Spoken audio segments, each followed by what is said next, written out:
paciente que eu havia, já acho que comentei contigo uma vez, de um choque elétrico, tinha uma chance ali para uma amputação, já tinha uma cirurgia marcada, a gente insistiu muito nas questões de hiperbárica para revitalizar. Esse paciente aceitou, a gente continuou fazendo com bastante empenho e no final, assim, foi cancelada a cirurgia, não teve mais necessidade dessa amputação. Não é uma mão totalmente funcional? Não é, porém, tá lá, ele consegue dirigir, ele consegue ir para uma academia. É a máquina do Cristiano Ronaldo. Gente, como assim? O ser humano ele tem uma máquina para dormir, que é uma hiperbárica, então é isso. É isso, Cláudia Raia tem, sério? o time do Corinthians tem, Michael Jackson dormia em uma.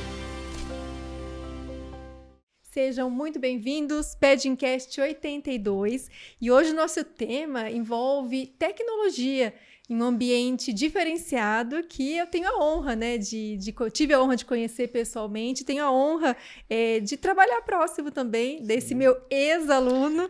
Faz um tempinho. Que faz um tempinho que hoje é enfermeiro e que trabalha especificamente com câmera hiperbárica. É um tema surreal, né, Matheus? É um tema assim que pelo menos eu não vejo muito ainda se comentar, até porque o mercado ainda não é uma coisa tão expansiva e tão grande, né?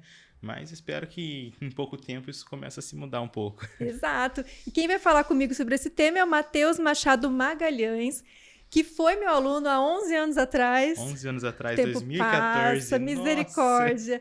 Ele é enfermeiro pela UEL, tem especialização em enfermagem dermatológica, atua como enfermeiro intensivista também em unidade de terapia intensiva, tem essa experiência.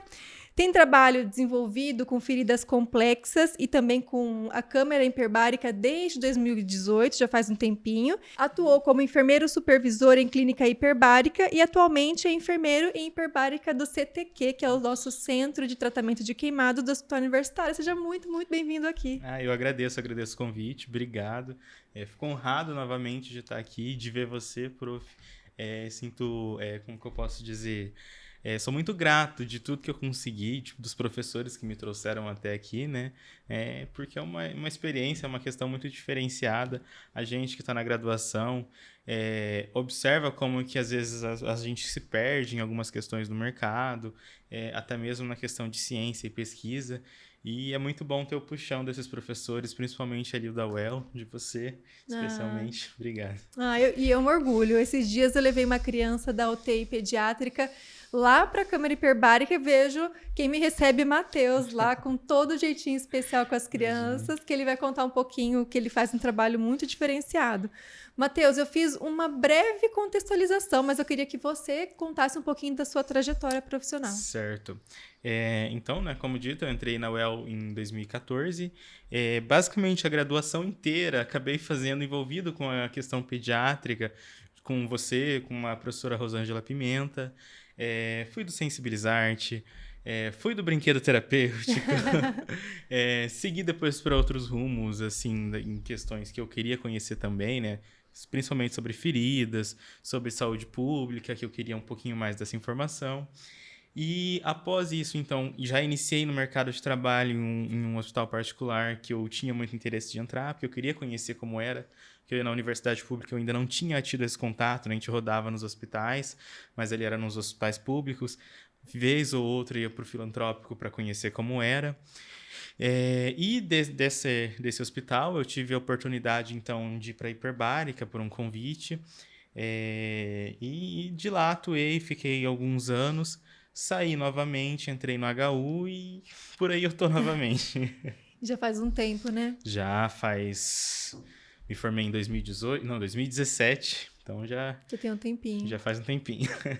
Ô, Matheus, explica para quem nos ouve o que é essa tal de hiperbárica, né? Até conhecer pessoalmente, a gente fica imaginando o que pode ser, mas o que seria essa câmera hiperbárica, Sim. que é muito comentado hoje em dia? A hiperbárica, depois que eu comecei a atuar, eu vi realmente que eu não conhecia antes de começar a atuar ela, fui conhecer ela realmente pelo convite. Então é uma coisa que até então era pouco falado. Até material mesmo é difícil de encontrar, é complicado de encontrar iniciações científicas envolvendo a hiperbárica, artigos que são eficientes. Então, hoje mesmo, sobre a questão de queimaduras, saiu no ano passado, que é uma revisão bibliográfica sistematizada, só que não tem nada de novo, de inédito que foi pesquisado ainda. Então, até para quem tem interesse acadêmico, é um meio onde você tem muita coisa inédita a ser investigada, porque a gente não encontra. Da hiperbárica. O que é essa hiperbárica? O pessoal confunde ali, chamam muito pra mim de vai na bariátrica, vai na saúde. Boa. A sonoridade é bem semelhante, porque é bem diferente. Então, é uma coisa que acaba sendo bem recorrente lá, acho que é o que eu mais ouço. Vai na bariátrica, vai. A hiperbárica, a gente vai pensar, é uma câmara fechada.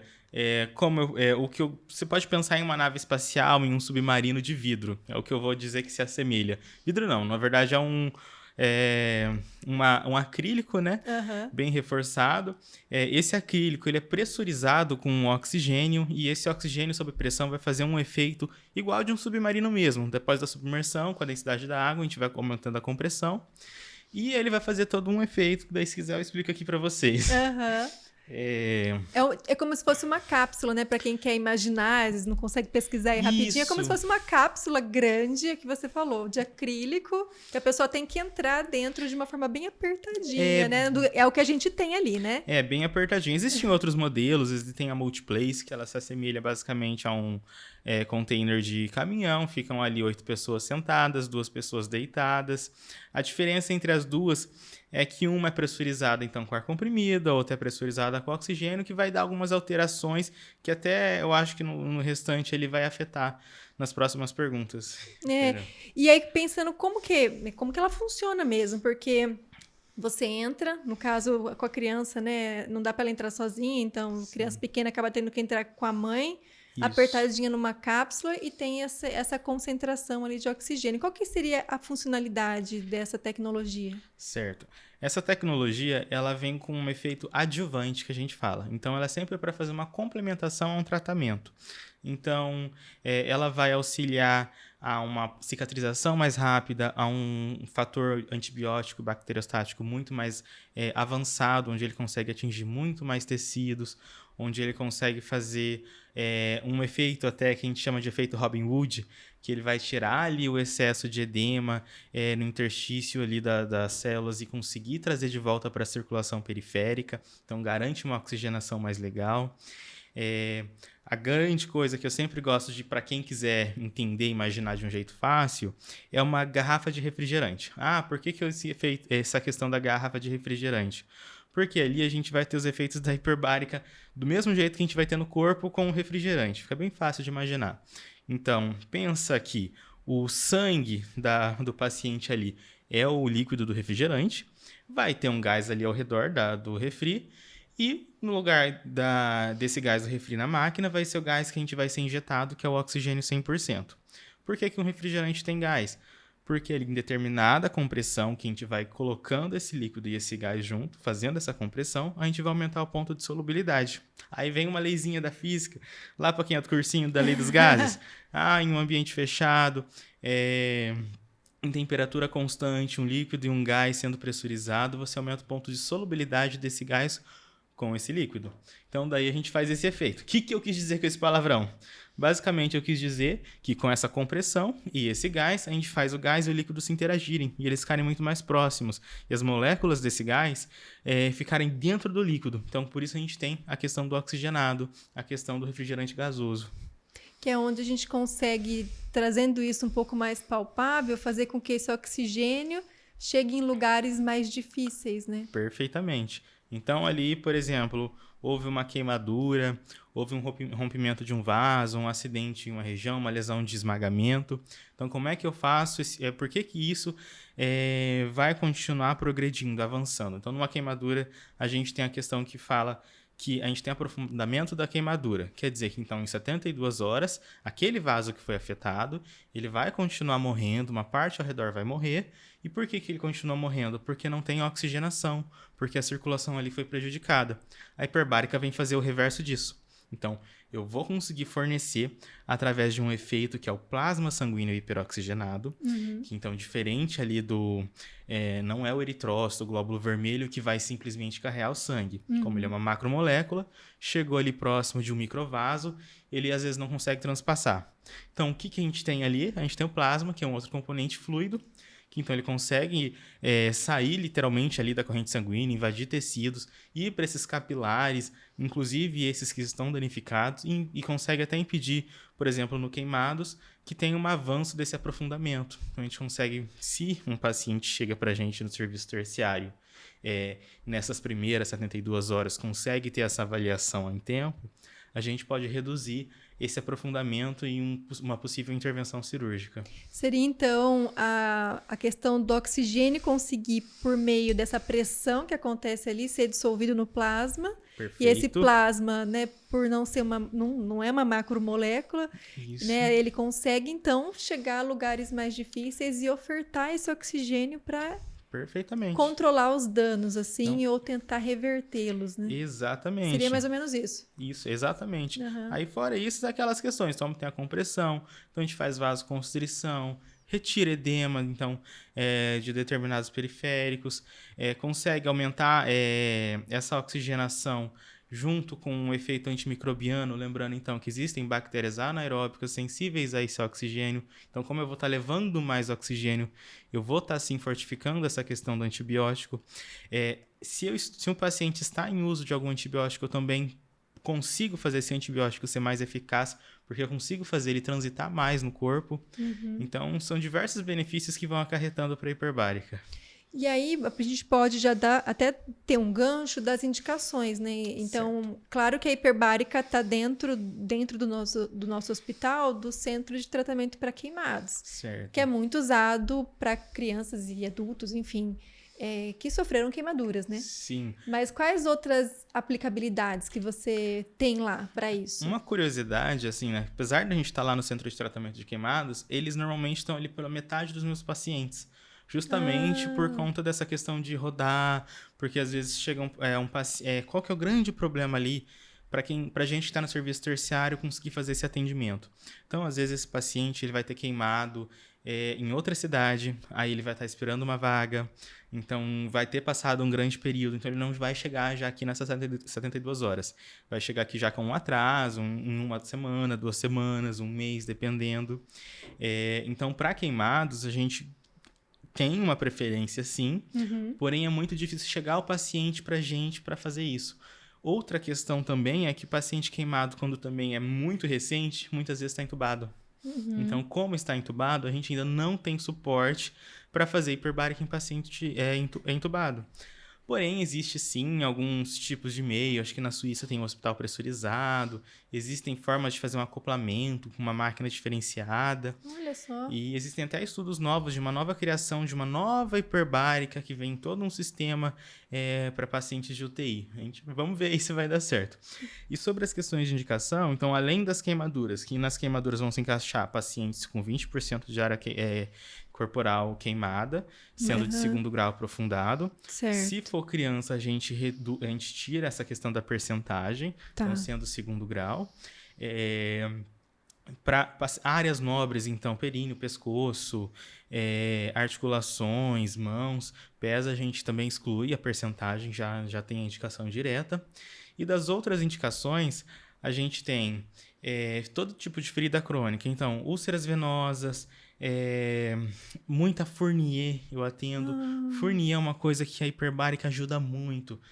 Até um relato legal, é um paciente que era da plástica, né, fazendo tratamento, fez todo o curativo comigo, fez as sessões de hiperbárica diariamente, e quando chegou na questão do agendamento cirúrgico, ele já estava totalmente cicatrizado antes da própria cirurgia. Que genial! É uma coisa bem legal, bem gostosa de ver assim, a evolução e a rapidez com que tudo acaba acontecendo. Então, além da Fournier, a gente tem... Peraí. Eu lembro de uma criança recente, nossa, que acabou evoluindo com choque séptico gravíssimo e ela sobreviveu, mas pela gravidade, né? O pé mesmo, os dedos, eles acabaram evoluindo com uma necrose bem importante. Isso. E o desfecho, a partir do momento que essa criança começou a fazer hiperbárica, o desfecho foi incrível, né? Foi. Eu lembrei agora do caso que você citou. Eu nunca tinha feito um caso desse, na verdade, foi novo para mim. ele tinha um problema, né, teve uma questão de coagulação, aí então começou a ter certa necrose de dedos, né, periférico dos pés. E pegou uma parte importante do pé ali, a hora que a gente viu a delimitação que estava levando ali. Sim, começou a chegar até a implantar. E daí com a hiperbárica, então a gente começou, no mesmo dia ligaram para mim, pediram para eu ir à noite lá, se teria como, falaram que era uma situação diferenciada. Então acabei indo já diretamente, a gente fez 2 sessões por dia no começo com essa criança, para daí já delimitou rapidamente na primeira semana. A gente deu uma continuidade, né? Teria feito mais sessões, porém ela teve uma das contraindicações absolutas da máquina. Daí ela acabou parando ali, mas até ao tempo de delimitar ela conseguiu realizar. E que ajudou muito na delimitação, que era para ter sido uma área muito extensa, ficou muito nas pontas dos dedos ali, bem localizado mesmo. A gente conseguiu até reverter ali um pouco da cor. Eu lembro que um dos dedos que já estavam ali ficando bem roxinhos começou a clarear e já não conseguia mais enxergar aquela cor diferenciada. Outras indicações que a gente tem também são principalmente a ver com CAD, né? Então, o pessoal que faz as cirurgias do aparelho digestivo, o pessoal que coloca bolsa de colostomia. Então, tem muita infecção recorrente e a gente acaba trazendo também para a hiperbárica para auxiliar, tanto na questão do auxílio do antibiótico, quanto também a parte da cicatrização do local. Osteomielite, né, as infecções crônicas de ossos. Estou atualmente com um paciente lá. Normalmente é muito difícil da gente sanar uma osteomielite com simplesmente um antibiótico. Normalmente acabam tendo que ir para intervenção cirúrgica, fazer uma raspagem de osso, uma dissecção do mesmo. E com a hiperbárica, por mais que sejam muitas sessões, a gente consegue reverter e reduzir esse número cirúrgico. Uma coisa que muita gente fica assustada ali com a hiperbárica é o custo disso, né? Então, qual que é o custo da hiperbárica? Não é tão alto quanto a gente pensa. Ele é alto em particulares, porque em particulares ainda tem um certo monopólio, existe uma questão envolvendo planos de saúde. Então, o valor real dela ali para a gente no setor, tirando o meu trabalho, horas e etc., para o hospital em questão de manutenção e o gás que é utilizado, é cerca entre uns R$400 por sessão, em média. Porém, se a gente for ver um curativo de queimados, uma placa pequena, que seja ali 15 por 15, custa R$400, R$500, R$600. Às vezes a gente usa uma placa dessa aqui no corpo inteiro de um paciente. Então, são serviços muito custosos, né? Essa parte tecnológica, ela tem que ser... É um investimento caro no início, né? Mas que depois acaba se pagando, pensando que eu vou reduzir complicações, tempo de internação, a questão da própria qualidade de vida, né, do paciente, porque vai melhorar aquela lesão, aquele agravo específico ali, né? Perfeito, exatamente. É a questão, um paciente que eu havia, já acho que comentei contigo uma vez, de um choque elétrico, tinha uma chance ali para uma amputação, já tinha uma cirurgia marcada, a gente insistiu muito nas questões de hiperbárica para tentar revitalizar. Esse paciente aceitou, a gente continuou fazendo com bastante empenho. Enfim, e no final, assim, foi cancelada a cirurgia, não teve mais necessidade dessa amputação. Não é uma mão totalmente funcional? Não é. Porém, tá lá, ele consegue dirigir, ele consegue ir para uma academia, ele já me mandou áudios, assim, falando como ficou contente disso não ter acontecido. Então, assim, quando a gente pode lá, principalmente ali na hiperbárica, fazer o máximo para evitar uma questão, assim, que a pessoa vai levar de trauma para a vida, né? A gente tenta sanar. E esse aparelho, essa câmera, ela foi doada, não foi? Do foi HU? Doada. Uma outra coisa bem interessante. Existe hiperbárica no SUS? Não existe. Por que a gente tem uma hiperbárica? Por causa dessa doação. Então, esse médico que eu trabalhei antes... Nossa, eu não sabia disso! Sério? É sério. Olha só! Então, esse médico que eu trabalhei antes foi quem doou. E ele foi aluno da UEL. Que genial! Aí, por isso que ele doou a hiperbárica, porque ele agradece bastante a UEL. Então, vira médico, a gente precisa ele estar lá.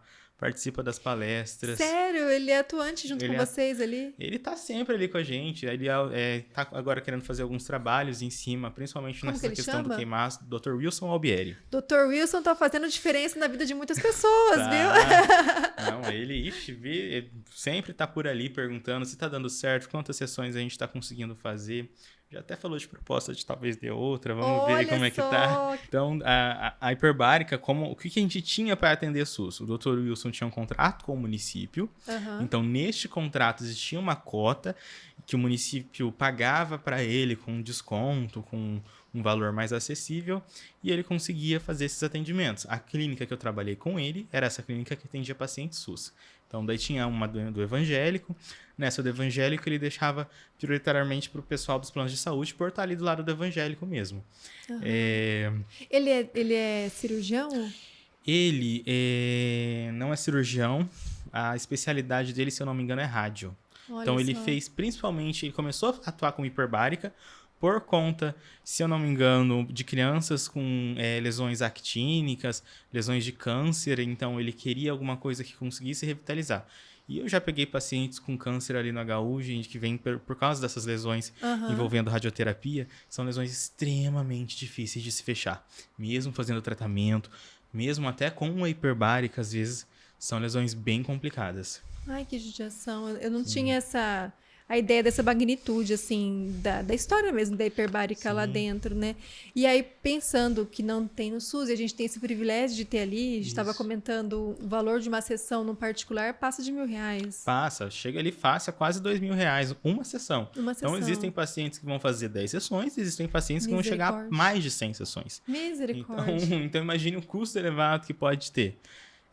Porém, tem toda aquela questão da economia que a gente vai ter atrelada a ela. Deixar de usar antibióticos, reduzir tempo de internação hospitalar. Então, tem diversos benefícios. Porém, daí o custo mesmo assim para o SUS já é, como eu disse anteriormente, um pouquinho mais baixo, né? Outra questão sobre a hiperbárica chegando ali pra gente, né? Por que a gente tem hiperbárica? Então, porque é uma doação. E aí, essa hiperbárica aí pra gente, ela vem como um facilitador. Uma outra questão que é importante sanar que é essa independência da UEL com recursos financeiros. Então, isso, o pessoal que fica assim, não, mas todo o Estado controla, não precisa, essa independência não é legal. Gente, se a gente quiser ter uma outra hiperbárica com recursos próprios, se a UEL tiver condições, a UEL pode fazer isso. Agora, se o SUS, em algum determinado hospital, quiser que não seja atrelado a uma universidade que tenha essa independência, eles não podem, porque eles não têm esse controle de para onde vão direcionar esse dinheiro. Como a gente tem, então a gente pode ali pensar em até ampliar. E isso está sendo até uma discussão lá no hospital para ver o que a gente consegue fazer para ampliar, para melhorar esses atendimentos. Já vendo a boa resposta que a gente está tendo desses atendimentos, dos pacientes que vêm fazendo a hiperbárica. E vem cá, pensando nessa aplicabilidade, que é um recurso escasso, né, nesse meio que a gente vive, como que vocês selecionam? Porque critério tem de monte, né? Sim, critério... Assim, se for parar para pensar, critério tem de monte, mas quem que... Eu imagino que tem a fila de espera, não sei, e atendem pessoas de outros hospitais. Como que vocês se organizam aí? Então, ali a gente atende apenas o hospital, a gente não atende ambulatórios. Porém, a gente atende pacientes que estavam internados e vão de alta e começam a realizar a via ambulatorial. A gente tem uma fila de espera, então como é que vai ficar a hiperbárica? Então, eles vão fazer um pedido de consulta. Esse pedido de consulta chega para mim, eu faço uma agenda. Daí a gente tem um doutor Emanuel Góes, que é o doutor da hiperbárica do HU, que faz as avaliações, que está cadastrado, que vai fazer essas avaliações de 2 vezes por semana. E aí ele vai, então, decidir ali o paciente. A gente sempre faz priorizando a ordem desses pacientes, mas também o agravo. Então, por exemplo, chega um paciente como essa criança com distúrbio de coagulação, a gente vai passar ele à frente. Porque a gente, às vezes, ali tem uma úlcera de pressão, então é um paciente lá que já está com uma úlcera há 2, 3 anos. Então, a gente acaba, sim, passando um ou outro paciente com um agravo mais agudizado na frente, justamente para a gente conseguir sanar ele. E evitar até uma perca, né?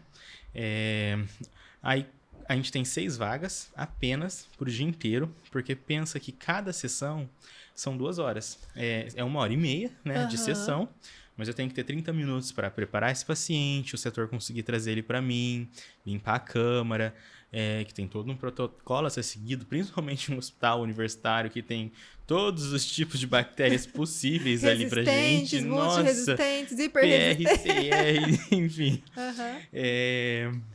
Então então a gente tem um recurso limitado por ser somente uma câmara. Se a gente tiver outra, então a gente já dobra a nossa capacidade. O que a gente está fazendo agora é discutindo com o pessoal, a Elisângela, que é do CTQ, que fica coordenando também a parte da hiperbárica junto com a Flávia. Querem ampliar então o horário. A gente está fazendo treinamento de 2 novos funcionários para ver se a gente consegue, para ver se a gente consegue manter ali até meia-noite. Nossa, até meia-noite. Até meia-noite. Mantendo até meia-noite, a gente já coloca 3 vagas a mais. Então, a gente já coloca metade das vagas ali para cima. E a gente vai fazer, então, uma questão de priorizar atendimentos ambulatoriais pela manhã, atendimentos de internação pela tarde e noite. Até esse time, eu lembro que você me explicou uma vez que tem que ter um tempo para pressurizar.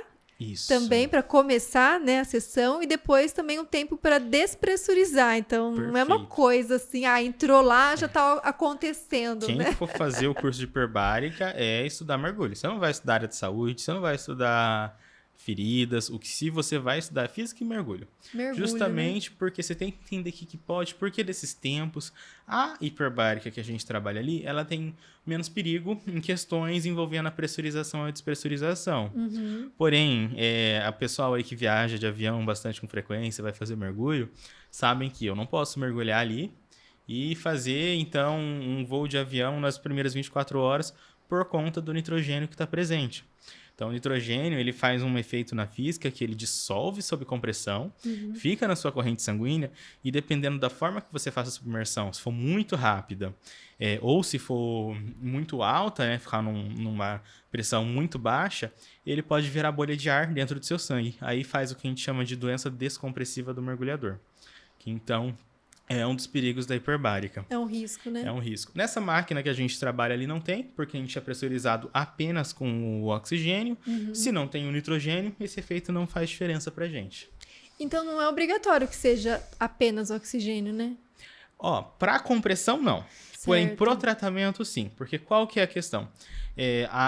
Essa modelo multiplace que existe acho que se eu não me engano, na Santa Casa, ele é pressurizado com ar comprimido por 2 coisas. O valor do oxigênio, só que ainda não é exatamente por isso.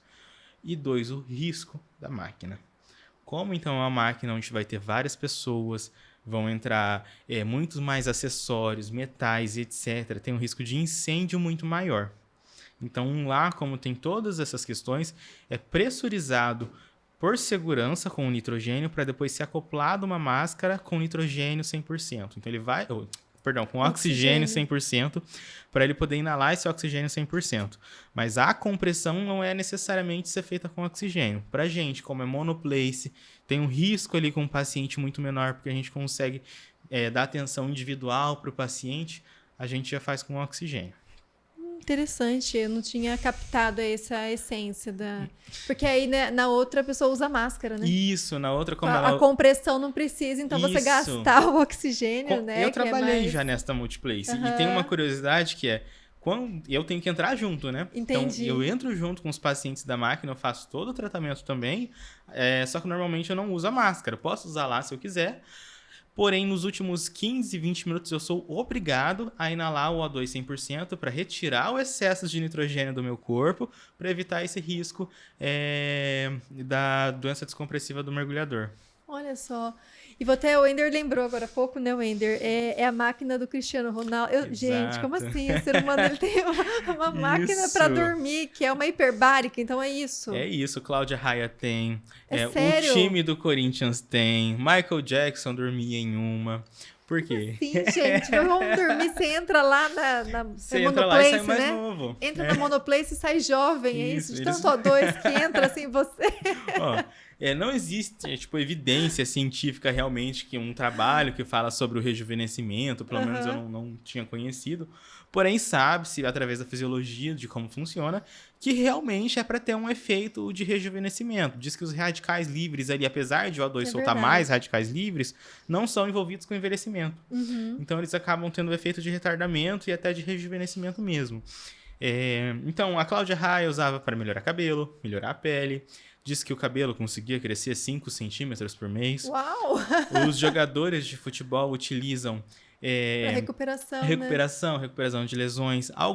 Existe um mito que fala que eles usam, principalmente antes de jogo, para ter um potencial de O2 maior no corpo e ter uma corrida mais forte. Então, digamos que um doping natural. Olha Porém, só. da forma que você inala ele em 2, 3 horas, 4 horas, ele já não daria para fazer esse efeito. Então, não sei o quanto disso ainda é certo. O próprio Dr. Wilson foi médico do Corinthians por alguns anos, fazia hiperbárica nos jogadores. Acho que os grandes jogadores de rendimento, de alto desempenho, fazem hiperbárica. Existem projetos de clínica do esportes com a hiperbárica integrada, então ela é bem associada também ao esporte, não somente à questão da saúde. Genial. E aí, e os efeitos, né? Porque nem tudo são louros, né? Sim. E aí eu quero chegar daqui a pouco também para convencer a criança a entrar lá. Acho que esse é um ponto importante. Mas assim, os efeitos colaterais. A pessoa que entra lá tem os seus benefícios, mas tem os seus efeitos também, né? A gente pode pensar de efeito de imediato, a gente poderia ter uma intoxicação pelo excesso de oxigênio, como então ele pode ser neurotóxico. Se eu hiperventilo, a criança hiperventila ali, ela pode convulsionar e realmente vai ter esse efeito nela, né? Mas a partir do momento que a gente faz a descompressão e volta ao nível normal de oxigênio, normalmente se para. Efeitos a longo prazo. Só que, como os pacientes ali não passam das 100, 200 sessões, alguns até chegam, né? Acabam não sendo tão fortes assim para eles. Seriam mais para quem é trabalhador nessa máquina da Multiplace. Por quê? Porque você vai ter uma questão de visão, talvez diferenciada, então pode sim dar alteração na visão, pode dar alteração na audição, tudo que tem líquido aqui no corpo, tudo que consegue ser comprimido pode ser alterado. Porém, para fazer isso tem que ser bem prolongado. São anos realizando, são um tempo prolongado também realizando isso. Fora isso, não tem mais muita questão, então acaba sendo até bem seguro. O único risco maior seriam esses protocolos de segurança, principalmente envolvendo o incêndio.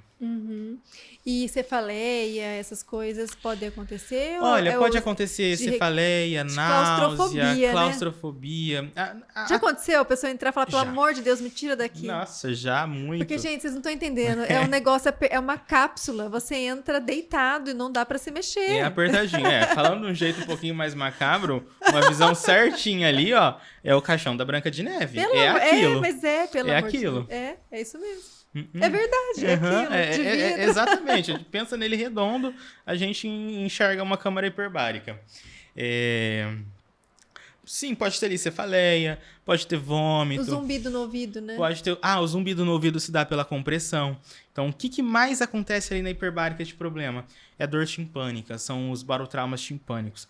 Então, a gente tem o canal auditivo, o tímpano e a tuba auditiva. Aqui na tuba auditiva, se ela tiver excesso de secreção, rolha de cera, uma deformidade anatômica, o ar não vai conseguir passar. É aquela sensação de quando a gente viaja, desce a serra e o ouvido tapa.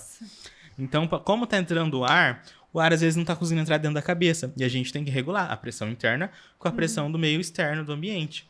Se isso não regula, e como ali vai entrando o ar e não para de entrar ar, o ouvido pode chegar até a romper o tímpano. Então, por quê? Porque então esse tímpano vai estar como uma membrana aqui protegendo essa válvula, e ele vai insuflando igual uma bexiga até o ponto de poder chegar a estourar. Normalmente, aí, às vezes eu até esqueço, assim, né, que é uma coisa que incomoda os pacientes, porque é tão corriqueiro que às vezes para mim já é rotina esse incômodo. Então, o paciente ali, a gente consegue controlar a velocidade da máquina para conseguir aliviar isso. Também a gente consegue aplicar, né, esses soros de, como que eu posso falar, descongestionante nasais. Isso ajuda muito os pacientes que estão ali com uma gripe, eventualmente, porque daí já tapa aqui o ouvido, ele não consegue fazer mais essa compressão. A gente também orienta as manobras. Então, a gente tem a manobra de Valsalva, que é aquela de pressionar o nariz, sopra de esforço para conseguir fazer uma pressão contrária, para conseguir abrir a tuba auditiva e fazer essa equalização do ar. Também para pacientes, então, crianças principalmente, e pacientes adultos não responsivos, a gente pode mandar para o centro cirúrgico instalar uma válvula nesse tímpano que consegue auxiliar essa compressão e não cause essa dor, tanto para a criança quanto para esse paciente não responsivo. Em criança é muito frequente a queixa dessa dor? Porque criança, Não. mas a criança é muito forte, né, Matheus? Não, O adulto gente, chega lá tremendo, eu te ansioso. juro que é muito mais fácil fazer hiperbárica em criança do que em adulto. Eu tenho muito mais facilidade com isso. É imensa. Vocês não têm noção da diferença que A é. diferença, né? Igual você mesmo acabou de falar ali, a questão de claustrofóbica. Até tem criança que não gosta do local fechado, mas não é igual ao adulto. Não é. E ainda mais ali, se for uma criança muito pequena, tem a mãe. A mãe entra junto, viu, gente? Criança pequena, a mãe entra junto abraçadinho com a criança. É ótimo, aliás, né? Amamenta, até por uma questão né? de segurança, exato. Então, tô ali com a mãe, com a criança, justamente porque se é muito pequena, tem um tempo para eu conseguir abrir essa máquina. Uhum. Então, ela também é como uma panela de pressão. Além dessa questão que eu disse das doenças envolvendo mergulho, é uma panela de pressão. A gente não pode abrir uma panela de uma tampa, vez. Assim, ó, vamos abrir a tampa. Ela dá uma estourada. Uhum. Então, ter alguém ali dentro, uma criança muito pequena, é necessário, principalmente, por exemplo, se uma criança convulsiona. Uhum. Depois acho que você vai perguntar de alguns relatos, eu incluo isso neles. Qual que é a idade mínima que entrou sozinho, que você já teve? Sozinho? É mais relacionado ao tamanho da criança. Entendi. Mas eu acho que ali eu já consegui colocar a criança de 4 anos sozinha, porque a criança já era muito grande, já era muito esclarecida. Mas aí depende muito de criança para criança. Da mesma forma que tem criança de 6, 7 anos ali, que é miudinha, que não é segura, e que daí eu posso colocar com a mãe para entrar junto, se couber. Né? Normalmente a mãe. Raramente é o pai. O pai tem muito medo disso. Nossa, como pode? Não tem nem comparação. E tem um detalhe lá que eu achei bem legal, que como realmente é uma cápsula de acrílico, né, transparente, portanto, então tem uma televisão e que você tem esse cuidado de colocar os desenhos. Você assinou várias coisas, inclusive, para ter vários desenhos, né? Uma coisa da hiperbárica que é necessário é você deixar o paciente confortável. E não só o conforto físico, mas dar alguma demanda ali para ele ter atenção sendo puxada, né? Então, principalmente criança, desenhos, eu faço tudo que tiver de desenho ali. Eu assino a Crunchyroll, assino a Cartoon, que é a Disney, Netflix, Prime, tudo que der eu coloco ali, a criança vai assistir o que ela quiser e vai falar. Isso facilita muito.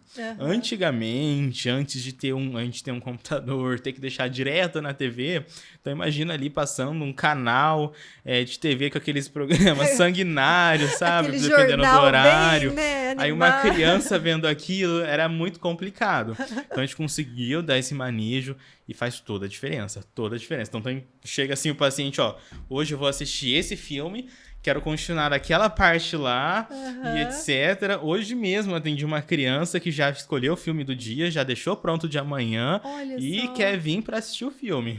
Eles ficam lá de boa. Dá pra ouvir? Dá pra ouvir. Dá. Dentro tem um alto-falante, dentro da própria câmara. A gente que tá fora não escuta muito bem, porque então, como tá pressurizado o ar ali, né? Então a gente ouve um ruidinho ou outro, mas ali dentro tá o som torando e eles estão escutando bem. Né? E se você consegue regular esses sons, se precisar? Consigo. Ai, que legal, conforto.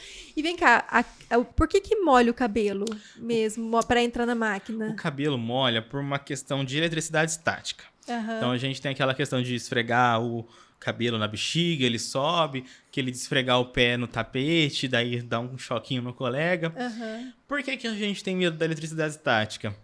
Porque vem o risco do oxigênio. O oxigênio, ele é um gás inflamável, então a gente tem um risco ali de fazer uma coisa chamada sinistro, que é ter um incêndio dentro da hiperbárica, e caso esse incêndio chegue a uma rede de oxigênio hospitalar, a gente pode ter um acidente muito mais grave envolvendo explosão. Então a gente tem diversos protocolos de segurança relacionados a isso. Um deles é molhar o cabelo. A gente pede, né, por favor, para não utilizar produtos à base de petrolato, que tenha álcool, Pode enfim. entrar com anel, essas coisas? A gente pede para tirar tudo. Tá. Pode entrar? Vai acontecer alguma coisa? Não vai acontecer. Também não precisa Mas testar, também não né? precisa testar. A gente vai naquela de diminuir ao máximo. Então, assim, existem clínicas que o paciente pode entrar com a própria roupa, que ele pode entrar com um metal ou outro. Só que a gente tem um certo medo ali. Eu prefiro pecar pelo excesso do que evitar que aconteça alguma coisa ali, né? Aham, tá certíssimo. E aí, pra gente ver, né? Não é uma coisa tão simples, né? Não é só entrar na máquina e apertar um botão. Não, né? não. É uma coisa bem... A gente Tem todo esse protocolo, tem todo um preparo, bem. né? A gente tem...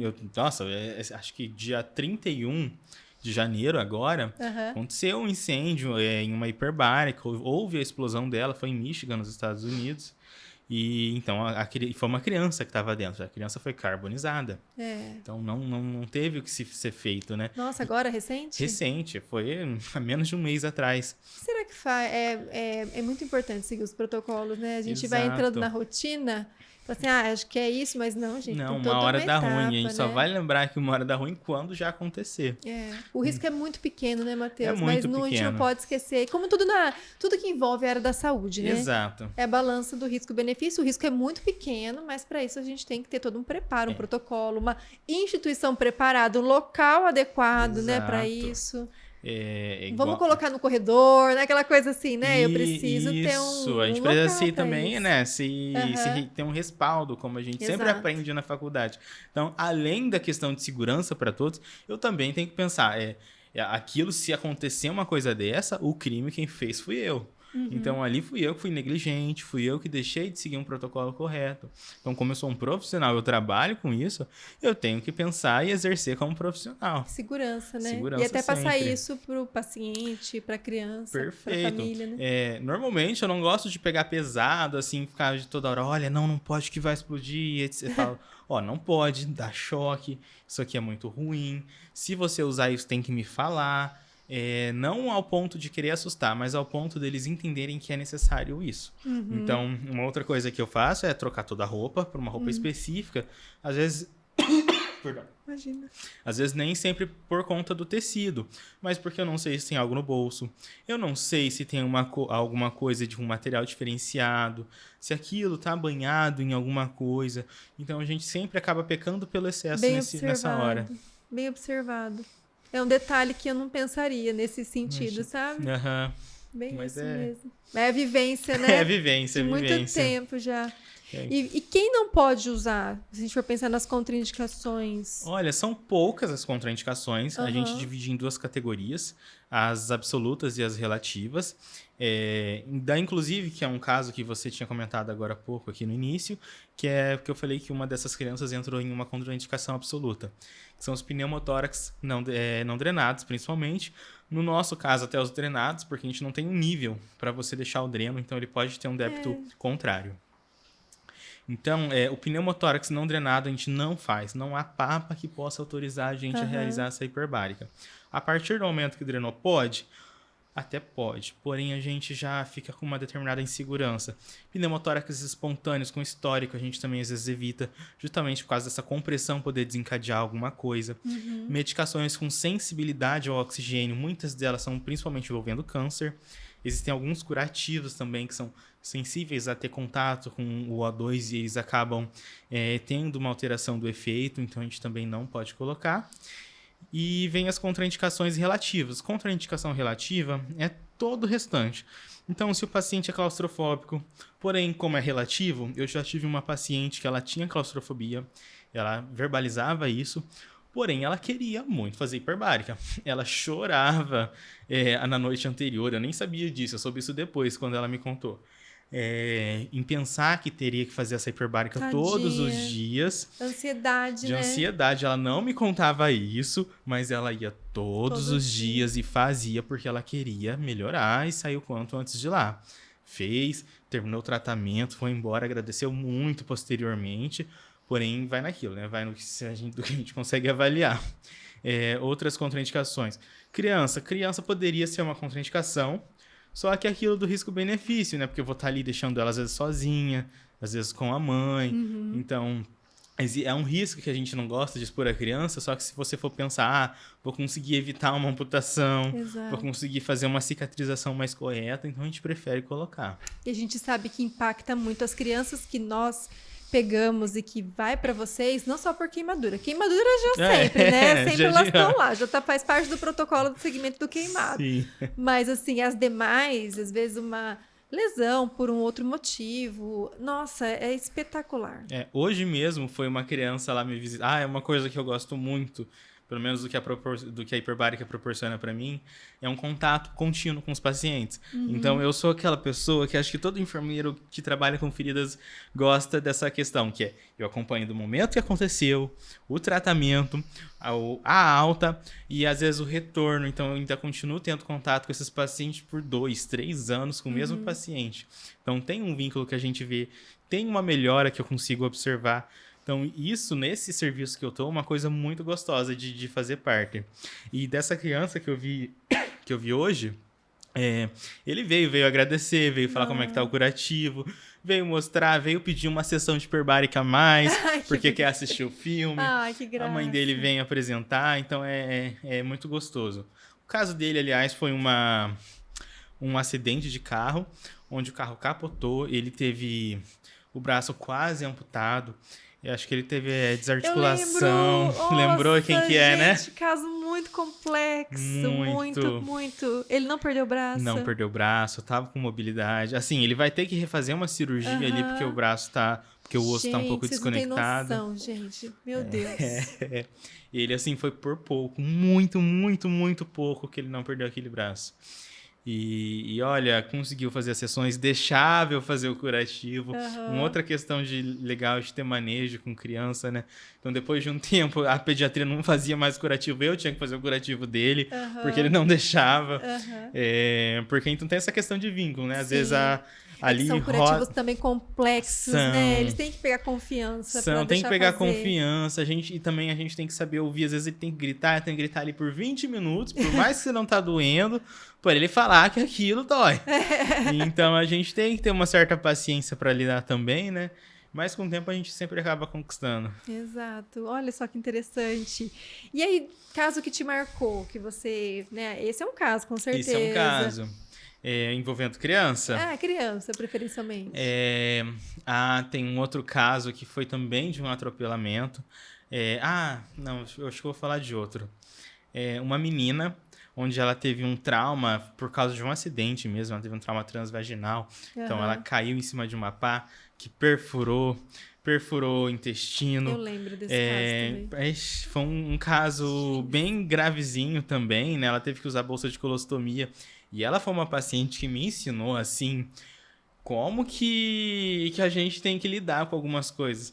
Porque ela era uma menina com uma bolsa de colostomia, com a mãe tendo 1000 problemas domésticos, tem outras crianças, tem mais 2 filhos, sendo que uma dessas outras irmãs dela tinha uma paralisia cerebral. E a forma que ela lidava com isso. Então, ela com aquela bolsinha de colostomia, ela achava o máximo. Ela não ligava, ela, tipo, ia... Aceitação, né? Ia pra escola. Eu não via ela deprimida, ela vinha com muito sorriso. Ela era muito doce, assim, comigo, com o pessoal, assim, em geral, no hospital, sabe? Então, tem coisa que a gente aprende com criança e que marca. Então, o caso dela me marcou principalmente pela questão positiva. Tanto pela forma dela, quanto pela recuperação. Então, é um desses casos que eu vi ela chegar, eu vi ela fazer a cirurgia de reversão, eu vi tudo dar certo. E hoje, acho que a última vez que eu vi ela já faz uns 4, 5 meses, novamente chegou, me abraçou, agradeceu. Então, é outra coisa que deixa a gente muito contente. É vínculo, né? É vínculo.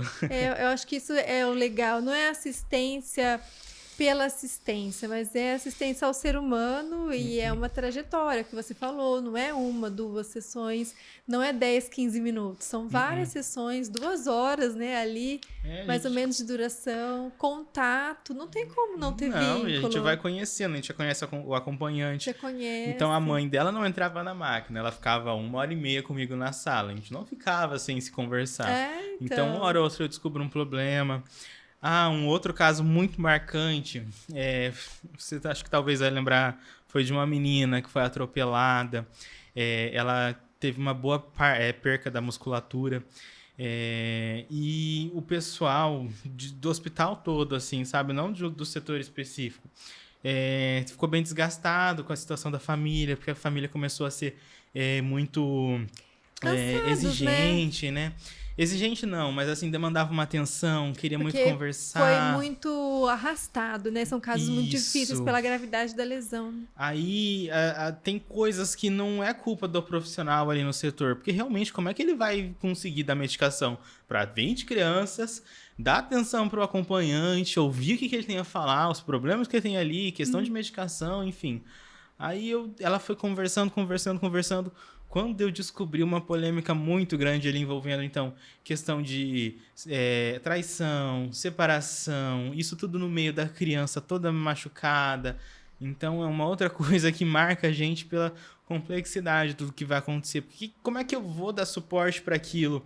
Porque eu já tô ali pensando que ia estar fazendo aquilo por nada, porém tem um grande motivo ali por trás, né?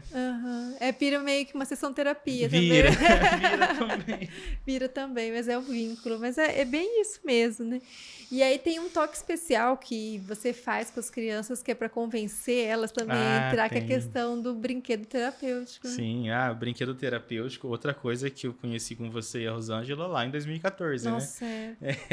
Então, esses dias mesmo chegou um pessoal de um outro projeto ali. Falei, parece com o que eu já realizava, né? Há quanto tempo? Faz 11 anos. Só que é uma coisa que eu aprendi que a gente pensa, coisa boba, né? Coisa assim. Só que não, gente, faz toda a diferença. Faz muita diferença. Muita mesmo. Então, é o momento que tá aquela criança parada na fila do pronto atendimento da balneoterapia, que é onde a gente dá o banho dos queimados, que é com anestesia. É 5, 6 pessoas dentro de uma sala. Aí é sangue pingando, é anestesia pesada. Então a criança fica olhando para aquilo, esperando a vez dela.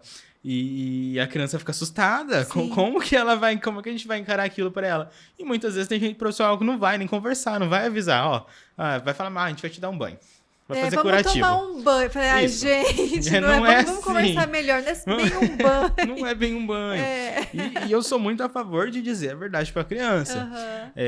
Então, porque imagine, inclusive foi um desses trabalhos que eu fiz com a professora Rosângela, que era a questão de você levar uma criança para um determinado procedimentos cirúrgicos, por exemplo, e ela voltar então com uma ferida, ela voltar com uma sutura, ela voltar com sem algum dedo, isso já aconteceu ali também.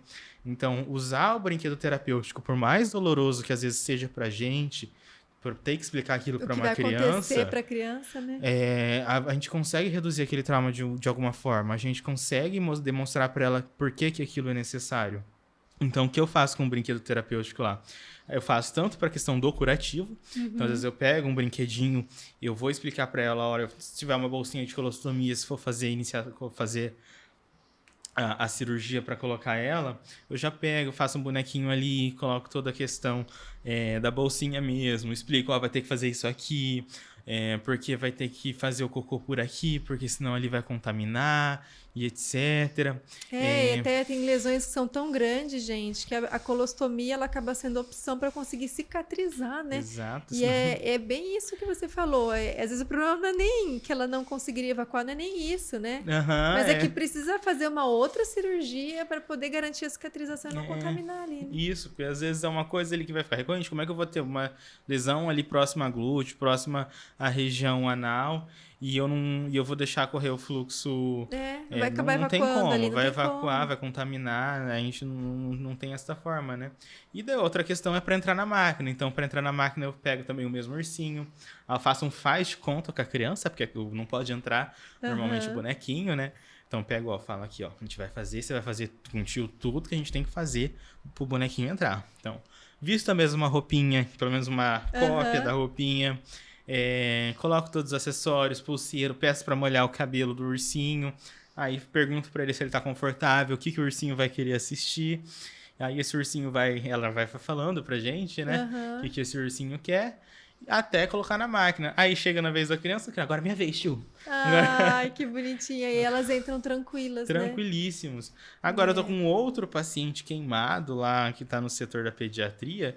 Eu fiz eu não tinha feito sessão com ele ainda, que ele ficava no período da tarde. Ele é esperto. Espertíssimo. Nossa, só gente, que agora tá adorando. Tá adorando. Não, ele, pra você ter noção, hoje ele chegou pra mim e falou, não, tio, não me tira da máquina, o filme não acabou. Sendo que na primeira sessão que eu fiz dele, no dia anterior, ele queria sair mais cedo, ele tava falando, eu preciso assistir, não quero ficar aqui, etc. Agora, já na segunda, já não quer mais sair da máquina. Então... É bem... E sabe o que é muito interessante, né? Porque essa criança também estava na UTI. E aí, a gente acompanha a reação de cada criança, né? E essa criança, particularmente, muita crise de ansiedade. E aí, descer, né, para pediatria, um convívio com outras crianças fora do ambiente de UTI, poder participar da brinquedoteca, fazer um brinquedo terapêutico, entrar, ver um desenho, você começa a mostrar para a criança o ambiente lúdico novamente, né? Porque eles esquecem, é tanto tempo internado, mais de 1 mês, 2 meses internado ali por uma queimadura importante, a pessoa até esquece o que é ser criança, né? Sim. E aí, as bombas, os apitos, misericórdia. Eu fico num setor que não é pediátrico, então ali o manejo das pessoas acaba não sendo aquele manejo mais voltado. Então, às vezes a gente esquece que você não é ser bobo, mas ser de uma forma mais desinibida, infantil, mais né? infantil mesmo, lúdico, né? Isso. Então, chegar para ele, e aí, como é que você tá? O que nós vamos fazer hoje, etc. Não falar dessa forma tão formal, a gente consegue criar um vínculo com a criança. Hoje, até então, eu tava passando ele com um holder, que a gente fala que é uma passadeira que ela vai rolando para não machucar o paciente, porque ele não conseguia, ele sentia muita dor, para no outro dia ele já falar, não, tio, eu quero fazer sozinho. Então, isso é uma outra questão que a gente vai conseguindo, até para ele se fazer o autocuidado, né? Sim, vai ganhando autoconfiança, né? E vai vendo que é para o melhor, que é para recuperar e ir embora logo, né? Perfeito. Lesões difíceis. É muito legal, eu acho que são muitas histórias, cada criança é única, cada paciente é único, a gente fala da criança que é o nosso foco principal, mas adulto também a gente se apega, né? Aquele senhorzinho, né? Senhorinha, assim, tão queridos, né? Bem vovó. É verdade. Eu vou falar que tem uma questão da hiperbárica que é um pouco mais egoísta minha, que eu gosto de ver eu tendo razão em algumas coisas. Eu gosto de ver aquela ferida que não consegue ser tratada, que não consegue ter que o pessoal tá ali há 10 anos ali. Tem isso, tá? Tem feridas assim de 10 anos que vêm pra mim. E não é somente a hiperbárica. É todo o conjunto. A hiperbárica tá ali, pelo menos o papel que eu me vejo, é para poder direcionar esse paciente e conseguir acompanhar se ele tá fazendo exatamente o que é para ser feito. Então, é um paciente que é vascular, tá indo pro vascular? Que ele tá usando a meia de compressão que ele passou? Talvez você precise talvez você precise de um debridamento aqui. Então, enquanto fazer isso, não adianta fazer hiperbárica. Aí eu vou falando isso. Mas que curativo você está usando? Então, eu também posso ter autonomia para mudar esse curativo. Então, ter todas essas questões dá uma mexida com a gente, né? É gostoso de ver que a gente tem uma diferença para essas coisas. E a gente vai impactando, né? Sim. De certa forma. E é uma rede de cuidado, né? Uma rede. Cada setor com a sua particularidade. Sim. A hiperbárica é aquele passeio, né? Gostoso, que vai um pouquinho, né? Isso. Distrai, sai do ambiente, do barulho, né? E depois volta. Eu acho que é isso mesmo. Exato. Igual, por exemplo, a nutrição ali. É uma coisa que eu aprendi na hiperbárica que é essencial. Então, os meus pacientes ambulatoriais, eles deixavam de ter esse acompanhamento com a nutrição. Então, eu percebi ali, não tá fechando, tá fazendo hiperbárica, tá fazendo curativo, não tá... Aí eu vou lá pra Luciana. Tá comendo, né? O que você tá comendo? Daí eu não sei avaliar isso. Que se olhar pra mim, dá pra ver que eu não sou a melhor pessoa pra falar de nutrição. Então eu peço ali pro pessoal da nutrição vir. Gente, faz uma diferença incrível mesmo. Sim. Aí eu, sempre que possível, né, eu tento fazer esses intermeios de chamar as outras especialidades pra poder fazer todo esse saneamento. Eu acho que esse é um grande diferencial pra quem tá ali na hiperbárica, é de você poder juntar essas especialidades e ficar pedindo pra cada um, você me ajuda aqui? Você me ajuda aqui? Você me ajuda aqui? Enfim, e normalmente sempre me atendem assim de ajudar, né? E benefício para o paciente. Exatamente. Matheus, amei esse momento da gente trazer um pouquinho mais para o pessoal que não tem a possibilidade de conhecer a hiperbárica, as aplicabilidades, mas que olha agora com outro olhar, fala, poxa, né, eu tenho uma ferida complexa, uma lesão aqui, se eu tivesse uma hiperbárica, será que ajudaria, né? E aí, com certeza, né? Com certeza. E que recado que você deixa para o pessoal? Ó, tem uma frase aí que eu gosto bastante de falar, que nada é tão feio quanto a amargura da pessoa com que a gente gosta, né? Então, às vezes a pessoa, a gente sente mal, porque fala, parece que é bobo, parece que é uma coisa tão singela, você tem que encarar com uma cara mais séria. Só que não, às vezes essa questão do ser bobo, essa questão de ser mais sutil, de ser um pouco mais humanizado, é o que faz diferença, sabe? Não é ser tão enrijecido, não é ter essa amargura pela felicidade dos outros. Porque às vezes a gente fica feliz por uma coisa boba e deixa essa pessoa ser feliz por uma coisa boba. Porque se é algo simples que deixa ela contente, por que se incomodar com algo assim, né? Então, principalmente com as questões envolvendo pediatria, gente, deixa ser bobo, seja bobo. Não solte, é né? algo ruim, se solte. Não fique com medo do que o outro vai pensar do seu tom de voz e etc. A gente tá ali com criança, tá lidando com um atendimento infantil, então a gente tem que saber trabalhar com isso, né? Com certeza. É isso. E eu tenho orgulho de você, viu, Matheus? Assim, não sei se vocês percebem, mas a energia dele é maravilhosa. Você é divertido, você é engraçado, você é pra frente. Eu acompanhei, tive a oportunidade de levar uma criança pra você, foi tão gostoso foi quando muito você me bom. recebeu lá e ver como que as coisas funcionam, ficar um pouco lá, ver a criança entrar com a mãe. Eu não imaginava como que era, a gente imagina, né? Vou bater lá, deixa eu ver. Aí, não, deu certo, deu entrar. No sentido de levar a criança e conseguir acompanhar um pouco, foi muito legal. Certo. Presenciar o processo e ver esse carinho que você trabalha, de ver a possibilidade de ter esse serviço ali dentro da nossa assistência e que as pessoas consigam enxergar realmente essa tecnologia como uma tecnologia muito importante para assistência à criança e, sobretudo, no nosso nicho, que é a criança grave, né? Exatamente. Que isso vai impactar muito positivamente, gente, lesões que difíceis de fechar, que às vezes duraria mais um mês, né? Perda de membro, enfim, e com essa tecnologia a gente consegue prevenir tudo isso. Exatamente. Então impacta muito, né? Eu agradeço o convite, prof. Sempre vou te chamar de prof, porque eu não eu consigo adoro, trocar, eu adoro. não consigo chamar de você, não, é minha prof e vai continuar sendo. Adoro. Fico muito honrado de ter tido você, Rosângela Pimenta, pessoal ali do HU e da UEL para me orientar. E que eu não seria nada do que eu sou sem vocês. E se um dia chegar um décimo do que vocês são hoje lá, eu vou ficar muito contente. Imagina, foi uma honra para mim, viu? Pra mim e também. quem tem que curtir, né, Matheus? Tem que curtir, tem que compartilhar o episódio. Foi uma aula de câmara hiperbárica. Isso aí. Gente, aproveita bastante, coloquem dúvidas. Vou deixar o Instagram, depois seu marcadinho. Pode como que é deixar, mesmo? @Matheus Magalhães. Eu não sou muito de mexer ali, que eu sou um pouquinho atrasado nessas questões sociais, mas mandando mensagem ali eu respondo.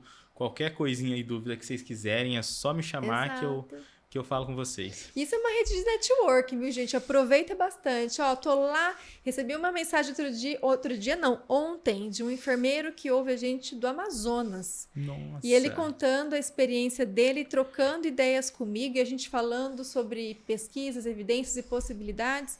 Isso é rede, isso que a internet faz, de aproximar pessoas com nichos bem específicos, com uma especialidade ali, que estão abertas a trocar experiência, Exatamente. né? E isso é raro de encontrar. Verdade. Mas você encontra aqui. Obrigado. Muito obrigada e até breve, viu? Até breve. Tchau, tchau. Tchau.